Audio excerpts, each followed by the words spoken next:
Is my mic on? Yes, sir. My mic is on. Yes, ma'am. Yes, indeed. Thanks for joining me. Got a bunch of people jumping on already. We'll take questions. Sure, we will. Sure, we will. We'll open up the private chat. It won't be private.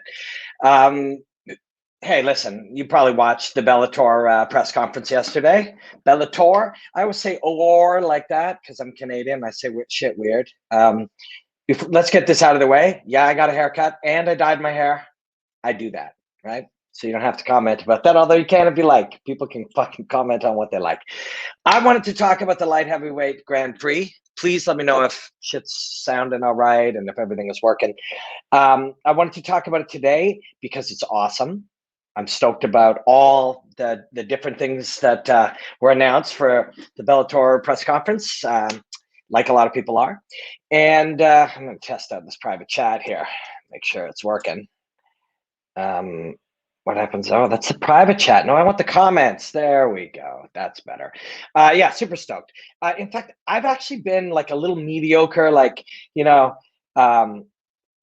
with my shit, like a little wound up / also exhausted.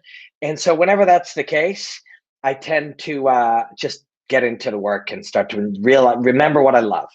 I love talking about fighting. Anyone, feel free to ask any questions, send anything. Bellator light heavyweight World Grand Prix. A couple things I want to talk about. We'll try to keep this short, although I've said that before and crazy shit happens. And I end up with talking for 2 hours about stuff. It's a curse, but if you're doing what you love, it does not work, right? Want to talk about Yoel Romero versus Anthony Johnson? Of course, I want to talk about that, but I also want to try something. Okay, these are my platforms. I get to experiment with stuff before I do them sort of more officially. I've got old footage that I've used many times. We won't be reusing these, and I just want to see, can we go? And yes, we can. Literally, we can just drop in this footage. Look at this. That is a classic Nemkov punch. Now, this is a breakdown I've done. It's on all of my social media. We probably won't be using it again in this capacity, but take a look what he's doing right here. He'll use that, and his man, you think, oh, you got to move away from the right hand, right? You have to move, but no, you got to move both ways. Don't just move away from the power. You got to move both directions. And his man Lins does that, backs out and then circles, and he starts to see the pattern. Watch, the right hand comes. He will move and step back right there.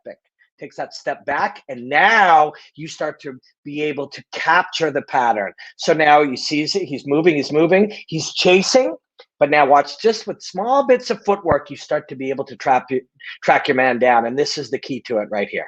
So a little jab, watch a little step. That one step now will allow him to turn, and when his man moves, he'll move in the correct direction, turn into there, a straight line. And that's what I want to talk about. That straight line right there is what I want to talk about, not just for him, but for a lot of these light heavyweights. So first of all, how cool is it that we can just drop that in now, right? Technology. But that is the very thing. So what you saw there was Nemkov stepped in behind to create a line to his man. So he's moving forward. As he strikes, his man is backing away and circling out. So when he moved towards him, he was gone twice, right? So, but as he backs away and circles out, if instead I turn towards him with that one little pivot point, and now it was a straight line to punch where he will be, right? So that's what that adjustment was about. Keep punching you and you're not there. What do? If we want to simplify this, we punch you where you will be. And that's what he did. So, but what happened in that moment? And that's what I want to talk about with Yoel Romero and with Anthony Johnson. And this is a lot of people popping up. What's up? What's up? Hey, everybody, sick fights. Yes, sick fights lined up with Bellator, indeed. We'll often see, so you'll see Anthony Johnson. We can say this with Ryan Bader. We can say this with any of these guys. Let's put that. I should have pulled. Speaking of being able to drop stuff in, I should have just pulled down that bracket. I could just drop it in right now. But we got it right here. Right? Here's our bracket. Ryan Bader, of course, Nemkov, Phil, AJ, and Romero. Like the word a lot of people will use with these big men is the 230-pound men who weigh 220, 205 on a Thursday night. Now the fights are Friday, Thursday night. By Friday, the time they step in, they're 225, 230, 235 for the big ones. Big, powerful men. We'll say, crazy power. These guys have crazy power. But what's actually going on? What's really happening? And that's will bring me to Anthony Johnson and Yoel Romero. What's up, Robin? Any hope for Machida in this tourney? Wow, what a great question. Now, don't disrespect Machida, but a great question because and we'll get to AJ and Romero in just a second, but it's a great question because it brings up a really cool thought. What would a Machida defeating first Bader and then either Anderson or Yagshimuradov, I'll be getting that name, don't you worry, Yagshimuradov. That's no disrespect to that great light heavyweight. I have watched a lot of his fights, by the way. And I was over in Russia. I did some work for ACA when they were called ACB. And I've seen that man up close. He's real. And then defeating either Corey or him, and then defeating the winner of the other side. What would that actually look like? Well, it would look like two things. Machida having one or more spectacular knockouts that took place because of the creation of, we use the word timing. What is timing? You know, let's pull up literally the definition of timing, which doesn't tell you much. The definition of timing is like being good with the time on something. It really is. But we'll try to analyze it in a different way. Timing definition as best we can, anyways. No, not time, timing. Definition. So the definition of timing, as far as the choice, judgment, or control of when something should be done. A particular point or period of time when something happens, right? So literally a lot of the time we'll see something, other people are like, amazing timing. Like, well, what does that actually mean? It's like, well, the thing happened at just the right time. Literally what it means as a definition in the dictionary. But how does it happen? And think about that for a second. So Lyoto Machida is going to knock out Ryan Bader, and I believe he did knock out Ryan Bader the first time, if I'm not mistaken. Yes, he did. And or Corey Anderson, or Yagshimuradov, and or whoever else. It will happen because he created a moment in which they were moving, they were vulnerable, and he was able to fully commit to a strike.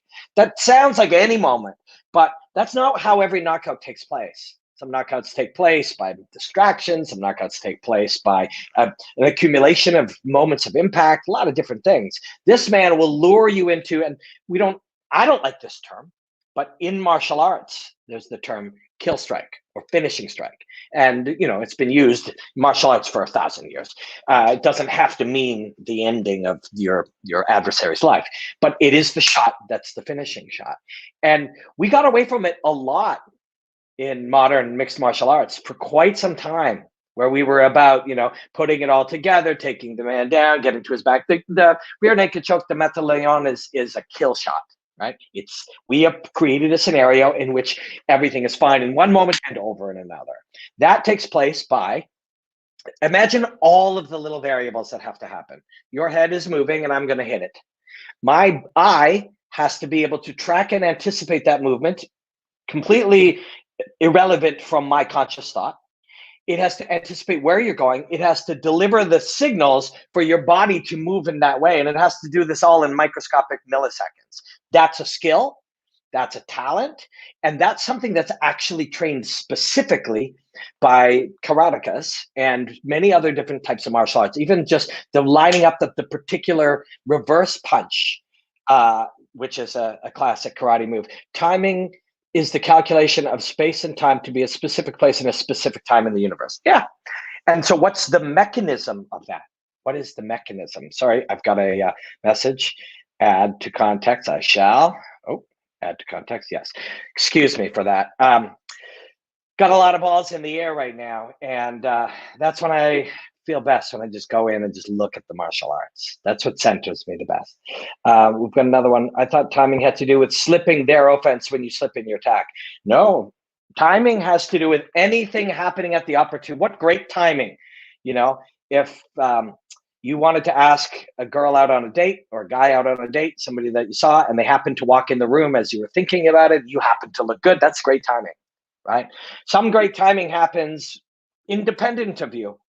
You got two aces and there's two kings and he's got a thing and an ace comes up. That's great timing. That is not a definition of something. Me slipping you and hitting that is skill, but that is not particularly what we call timing. In fact, often when we say timing, this is a mechanism of how we talk about fighting. We often say, oh my God, amazing blank, beautiful blank, awesome kick, punch, whatever. And then we throw a compliment, compliment of generality, amazing timing, amazing distance, phenomenal power. That's just how we do it. And then we sort of leave it open to the interpretation of the listener as to what timing means. But timing is just, hey, it happened. We made it work at the correct time. But how is that happening? We are needing to, our brain is immediately connected to our ability to see and feel what is happening, moving us to something, making thousands of microscopic calculations and recalculations as it happens to line that up. That is a skill, an independently developed skill. It's separate from punching or kicking or lifting weights or whatever. The ability to be able to, and fastball hitters, when they figure out the whole scenario as the ball's coming and they do it, most sports, you know, we see this physical expression of the correct calculations and adjustments to create timing. We see that in most sports, right? Hey, Robin, I'm happy Bellator is joining forces with Showtime, but what are your thoughts on MMA being such an expensive sport to be a fan between pay-per-views and subscriptions? Hey, man, there's a lot of expensive things. Like wine's expensive. If you love wine, you could say, hey, what do you think of wine being so expensive? I'd be like, I can't fucking control that. Neither can you. I mean, everybody should be able to drink wine or get pay-per-views, but that's a reflection of culture and how we live and how, you know, the economies work. Yeah, it's expensive, man. So then you got to pick and choose. And over time, you'll find maybe, you know, you can pick the biggest and most mainstream things. You can pick cheaper connoisseur things. You can find things for free. There's digital stuff everywhere. Yeah. One sec, let me put this in before I forget. But timing, yes, created the ability to connect with what some people refer to anecdotally as the kill shot is a particular development. And Machida has that. We've seen it many times. Machida is also incredibly tough to hit. I talked about this Ben Askren, who was a Bellator champion at one time. Ben Askren, there's talk of him fighting a kid named Jake Paul. People are like, well, Ben's a bad boxer. Ben's a great boxer at taking scenarios in which really dangerous people try to hit him and then not getting hit. That's a specific skill that guy's really good at. And that's not wrestling because he does it standing up all the time. You can grab people in boxing, right? That's a specific skill, individual to him, separate from the narratives that we normally do. And Lyoto Machida and his ability to land the kill shot is. The other one is, and I said this when I was talking about Ben, particularly former Bellator welterweight,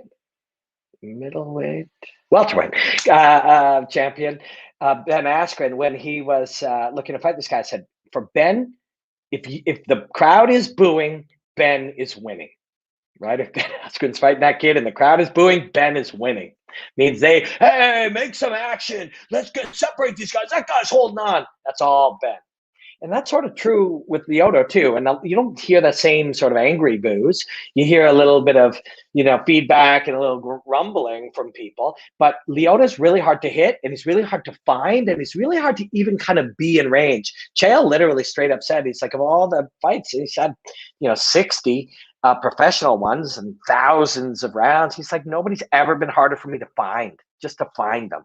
So Machida wins some fights, being tough to find, a little bit of booing, but not by the connoisseurs. And then maybe, you know, there's a pinpoint knockout in there. But sorry, we got sidetracked. I said I was going to be 10 to 15 minutes. I'm sure we've already been over 15. My apologies, but this is such a pleasure for me. Talk about Bellator. My Bellator work is my favorite work. And I'm still, you know, Bellator is my biggest focus these days, but I'm still a freelancer, so I do stuff from all over the world. But this is the shit that gets me pretty stoked. And a part of it is the people. Like, you hear this, you'll hear this a lot, and you'll probably hear this in the coming months from fighters and stuff. Bellator is like a family. It actually is. In that a working family is small, and then everybody takes care of each other. And sometimes it's heavy, and sometimes everyone's doing way too much to try to take care of each other. But that's what it's like. It's really cool. It's really, really cool. Trust me. Time is also relative when in flow. Time may look different to the person who's in flow. Yes, 100%. Time is an illusion. Time, even the difference between time and space is an illusion. I'm going to get all weird on this if you let me go too far on it. I'm working on some new Bellator pieces and a longer form series. We'll get into that then. I get a little wiggy. Yoel Romero versus Anthony Johnson. I will take questions still, but please try to keep me on track if you can. It's not your job, but do it if you can. So why do people want to see these guys fight in particular?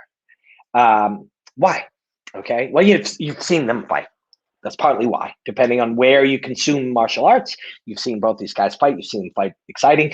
And there's this particular idea that no matter what's happening now or what happened 3 minutes ago, at any moment you can see something crazy. That's a fairly unique thing. And it's that abstract idea is possessed by both of these two men. They both have that.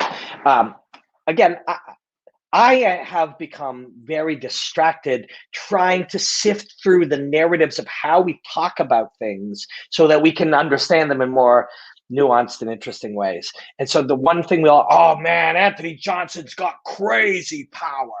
Yoel Romero's got that freak power. And that's just what we do, right? Like we're all very enthusiastic, and some of that stuff is true. Some of that's how we do it in broadcasts and stuff. Here. So timing is more like a matrix moment when you spot an opportunity and quickly capitalize on it. So I like the way you put that. The key thing is here's the really wild and nuanced part of trying to find the modern ways to examine these things and push away the traps that we've been set. What you said there is kind of true, but it doesn't happen consciously. You don't see it, think, hey, maybe I got to do this. Oh, look, there's an opening. It happens far too fast. Words so if I say the words, Bellator MMA light heavyweight world Grand Prix, that took me like 4 seconds to say. I can't have a sentence like that in my head in a physical negotiation that's taking a fraction of a second. If you're punching me and I'm punching you, there's no time for words. So we are thinking without words, which is a type of almost a default training. We're teaching our body to do the right thing in that moment. So creating the scenario to create beneficial timing was the training of teaching your body to, without you thinking about it, being able to see in flow what's happening, find the spot, and then do the thing. And it is created entirely as a nervous system. I mean, it's all expressed with, sinew and muscle and bone and stuff, but the mechanism is happening in the brain and the nervous system. And it's fucking cool, right? Like, this is cool. Just think about it. When we're trying to figure out how that guy did that, he saw an opening and he capitalized. True, but he didn't think he saw it and he didn't think about capitalize on it. It just happened. It was a millisecond. So what it is a reflection of work he did weeks and months ago. That's awesome when you think about it, right? So God traded intelligence for athleticism for me. I wish I was more intelligent. Hey, man, you can become more anything. Read more books, do more, whatever you can. Miss the pink hat. Yeah. So I finally got my hair colored and cut. Still looks stupid, but the pink hat was fine. It'll come back. I won't leave it till only when my hair gets even dumber. Anthony Johnson, Yoel Romero. 4th time I've come back and said nothing about it. It's what I do. Part of the fun. When I do this job in a serious environment at a desk or whatever, I can't do this. When I can hear, I can. It's fun. So I was saying it will be like, oh my God, these guys have crazy power. Oh my God, look at this guy's power, so much power. We're like, same thing like timing. What is power? It's like, well, I think we know it. You see Anthony Johnson, he's big, he hits people and they fall down. That's all true. But what is it? And that's where I showed you that Nemkov bit in one of my old breakdowns on my Instagram. I put it that's like a 2-year-old breakdown. We've used it many times, many different capacities, but it's cool. I can put it up here. Hey, let's show one more old breakdown. I know I'm trying to talk about Anthony Johnson and Yoel Romero, but check this out. Okay, here's a little Ryan Bader action for you. Again, this is a classic right down. So why is Ryan Bader hit so hard? Look at this. So that's a wrist ride. No, it wasn't invented by Khabib Nurmagomedov, although he's a master of it. And John Fitch is a master of it. There's been, you go back, and so with that grip, he's now punching him up from underneath. Go and notice the picking of the shots through this hole and under this hole. But now you're so worried about it. Watch his body. This appears to be a takedown. Now, even though if you don't get your hips out of the way and you try to knee watch, he'll drive right through it, just straight through it. And when you're on the ground, you will be susceptible to that. So you have to react even more committedly. So you become even more conscious. And that's when this happens, right? If you do react, you may not get it. So when you don't react, just that little flinch is enough to hit and then take you down. That's Ryan Bader, man. He's the best. And I mean the very best at blending all that together. Remove. There we go. Sorry about that. But I was just playing with that, knowing that I can drop these things in now in streams. That's super fun. I do that when we do our Bellator live streams during the event. Chris and the guys at Bellator, literally, and I don't know if you've joined us for any of them. They're on my YouTube channel, and Bellator shares them. They're on my Facebook and stuff too. I have guests and we hang out and we watch the fights, and then Chris and the team will WhatsApp me a clip of something that just happened, and I'll just build it right here, and then we can now just drop it right in the stream, which is so fucking cool. The technology is moving so fast. We can do all this stuff. So where were we? Yoel Romero, Anthony Johnson, minute 20. I still haven't got to it. Early on, we looked at Nemkov lining up a shot. So what is power? Power is not something we have, right? Nobody's got crazy power. Oh my God, knockout power. Whose belt is in the back? That's my belt. The Canadian bantamweight title that I won in 2009. Yeah, it's mine. And it's, they're small titles, but it represents all the work I did and everything I learned and all the punches I took in the face. So yeah, power is not something we have. Power is something we create. I hear you, Nias. I hear you. Deontay has power. No, Deontay creates power. Deontay creates power. Because to have power is to suggest. Nias, he says, I didn't know you fought. Cool. Yeah, man. From my impression, and I have been somebody who studied martial arts and never fought. Black belt in Taekwondo, trained in Jiu-Jitsu, and trained in Shito Ryo Karate, and many martial arts all growing up, but never fought at full contact. I've been that guy, and then I've been the guy who did fight. This guy doesn't know anything because I was that guy. And you think you might, but until you fought, understanding the truths of this stuff is just not possible. You can be a damn good journalist. You can be a damn good interviewer. You can be a damn good host or storyteller. And if you want to be an analyst, you can, but you're not really analyzing it without understanding the truth of it. And you cannot understand the truth of it without getting fucking kicked in the head in front of people in your underpants. You just can't. It's not possible. If it was, that would be pretty wild. But so power is something we create, and it starts with the ground. To say somebody has power is to almost take away, the compliment to them. And I've seen this before, and I've seen my friends say this, and I've seen high-level analysts say this, but I don't believe they're saying it to say it. I believe they're saying it because it's easy for the audience, and so they just do it. And I don't think that if you sat down off camera and said this, and discussed it in the nuanced ways that we can in the YouTube channel or in a live stream during fights or a podcast, they wouldn't say it this way. But people would be like, oh, this guy's got a God-given gift, or he's got, that natural knockout power, that he's got that thing you can't teach. He's got, and when we say all of that, I think we're really doing someone a disservice, and we're doing us all a disservice. Anthony Johnson wasn't born knocking dudes out with his fist. He has unquestionably certain characteristics that come from his mother or his father or his grandfather or whatever that we all have. Some of them. I'm 5'6". I do not have genetic advantages for basketball, but I do for gymnastics. And when I was a kid, I did gymnastics. And when those two things come together, that's the ideal. And gymnastics leads to martial arts, and I was a high diver and whatever. And so those things made sense to me. And so I enjoyed them, and I connected to them. Anthony Johnson, Yoel Romero, they were born with, doesn't matter if you're from America or Cuba or wherever, Canada, doesn't matter. Doesn't matter your background, or there's just genetic things, an Irishman who hits hard, and people will say he was born with it. He wasn't born with it, because when he walked in the gym 11 years ago, when Anthony Johnson walked in the gym 16 years ago, couldn't hit like that. So why can he hit like that now? Because power is something you create. You create it through a free expression of your body. The Anthony Johnson pop. I'll tell you. Let me tell you this quick.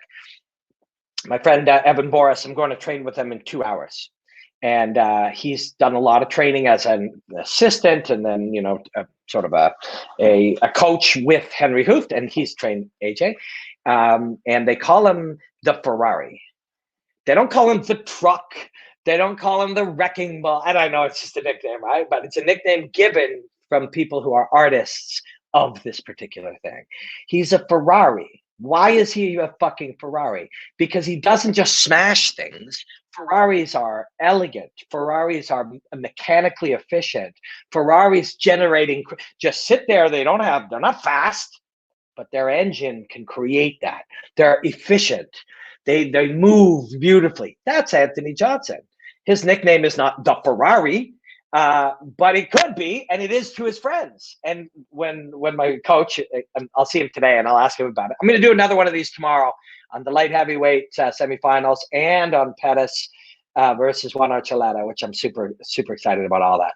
But I'll talk to him about it today and get some insight. Maybe I'll shoot a little clip from my Instagram of training. And maybe something Anthony Johnson does, or Coach Evan has done with AJ. I'll put that on my Instagram if people want to take a look. Well, maybe 4 hours from now. I'm training in 2 hours. So they call him the Ferrari because of his efficiency, because he hums along. He's not, oh my God, this guy's explosive, raw power. It's organized power. It's efficient power. It's smooth power. It's elegant power. It happens from him. And when you watch him, it's not a brute. He's an artist. He's a smooth mover. I was into extreme sports. Never got the weight for football. Yeah, I mean, you gotta try to figure out what you make sense doing. Anthony Johnson's built to fight people. Yoel Romero is built first to take people. So then we take Yoel Romero. Yoel Romero was a master of wrestling, judo, jiu-jitsu, and as he started to hit people, there are different schools of thought where people will say, you can't turn a this into a that. For the right athletes, boxing, kickboxing, jiu-jitsu, climbing, swimming, tennis is all just movement. It's all just movement. There's no reason we can't take a brilliant wrestler or a brilliant judo player, or a brilliant kickboxer and make them the other things. Even the learning strategically, Frank Mir is a very, very, very, very accomplished jiu-jitsu player. And one of my friends was coaching him for a long time with boxing and kickboxing. And he's like, once Frank understood, and he did quickly, that the way you set up in jiu-jitsu, I do this, you do that, it creates an opening, I move this, and we start creating spider webs of possibilities. And that it's exactly the same in striking. Once the thinking is the same, now we just teach your body to move. These are movers, man. And again, there's no problem. We're not doing anything wrong if we say these are crazy power, so much horsepower, knockout power in both hands. There's no knockout power in either hand.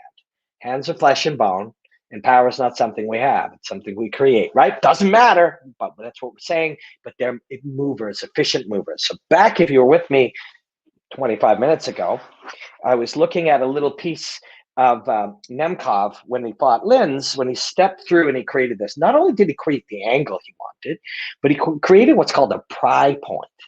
So it's a pry point on the ground, and then it's a thrust line. So basically, if you think of your whole body, all the little the little joints along the way, from the ankle to the knee to the hip, through the one in each hip, different shoulders. These are all different grapefruits that are all stacked into a body shape. When they are perfectly aligned, you create this, they call it a line of thrust, or a thrust line, where the whole body is with mechanical efficiency, is expressing power from the ground up.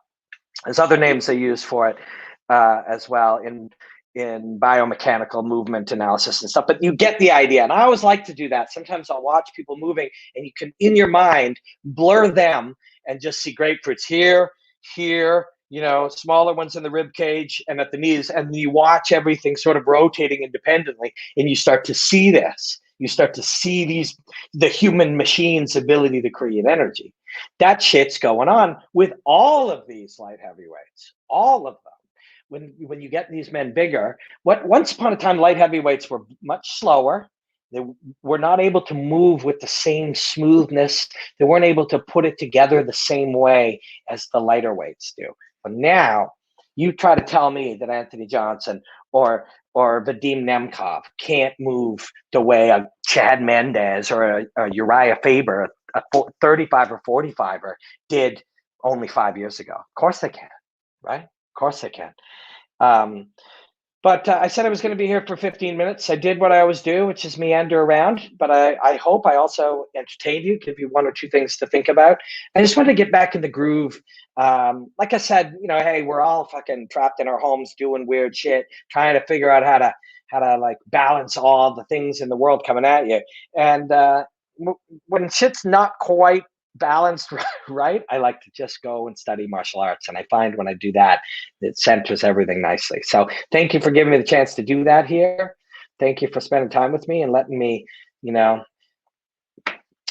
I'm super thankful that somehow we created an audience or an environment where people, the idea of just pontificating about different ideas is appealing. Only a few years ago, people were like, why don't you just say what each one does with the striking, grappling, and jiu-jitsu, and then predict what's going to happen?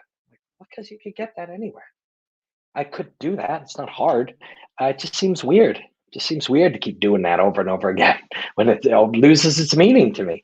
So I just have a little fun, and which I could do on my own, and it is still fun, and I do. But it's really nice that people come in and encourage me and seem to care about my crazy ideas. I promise I will continue to peel the layers, and I will bring you some more concise things in 1 and 2 minute forms, working on some cool things with Bellator team. So honestly, I'm very thankful for all the different people I work with, but those guys are something very special. They really are. You hear it from the fighters, and they're not making it up.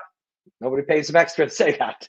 It's just true, which is why it's so fun, and why I don't know if you guys noticed this, but I think you do, whether you think of it consciously or not. It's not the type of thing people think of consciously. But when you see Lehman or Archuleta, name anyone, AJ McKee, AJ's a monster, by the way. I don't think, nobody ain't seen yet what AJ is. I'll talk about him in the next one tomorrow. What he really is, what AJ McKee really, nobody can stop him. And yet he's literally that metaphorical iceberg blob out with everything else underneath. That's who he is. It's crazy. But it's, you see these guys and you see them cheering for Bellator. You see the young fighters, they're all sharing all the stuff. Like they feel like part of the family. This isn't just some place they get paid to fight. And that's a really cool thing. And that's, what's your thoughts on Henry Corrales? I fucking love Henry Corrales, man. I'm gonna field that one before I sign off. I do want to say that though. It's like nobody's paying these guys to be passionately like, our team, this is us, let's go do it. But you see it here, and you don't see that everywhere. And I don't know that you see it anywhere by comparison to the level that these guys, are passionate about being a part of the Bellator family. Like I said, that's an actual appropriate word. Henry Corrales is, this is same question. I used to train with that dude a few years back. He's a beast. Yes. So I like the way he balances his authentic self, which is he's rough, you know, he's got an aggressive nature. There's a fire. There's like when I asked him about sort of the altered state that he achieves, he was like, man, I don't know what I am. He literally said, there's those times like when you're in it, when you're really living in it. And this is what he said. He goes, you're not really human. And I'm like, what are you? He's like, I don't know, man. And that was real. That was real. That's what that guy is. But he's also smart. So, because there's a lot of real out there. There's a lot of like wound up, ornery, aggressive, fiery, whatever word you want to use. There's a lot of that out there. But the real special ones, Nate Diaz is one of these special ones. Gilbert Melendez, you know, these guys like this, the special ones keep that and constantly improve and learn and put them in there. What you don't want is to lose any of that ferocity with thinking. You just want to work so hard that the thought or the decision-making process folds into that ferocity. And that's who Henry is, man. I really like watching that guy fight. And I've only had like 2-3 exchanges with him, but they've been meaningful exchanges, you know, where my curiosity as a martial artist, you know, some really interesting conversations. Thank you guys for hanging out with me. I really, I needed this today. I really did. And it means a lot to me that you'd share my stuff and recommend my shit to people. I am going to be out, but I'm going to be back. There's a chance I'll be back tonight. I'm doing something on Sports Center in Canada with Jay Onright tonight. I might come up after that. I might. That might be nice. Just come out and hang out, talk a little bit of Bellator Light Heavyweight Grand Prix, and then tomorrow hit up Pettis versus Archuleta. That's a sick fight. Thanks, everybody. Really, I appreciate you. Blackout.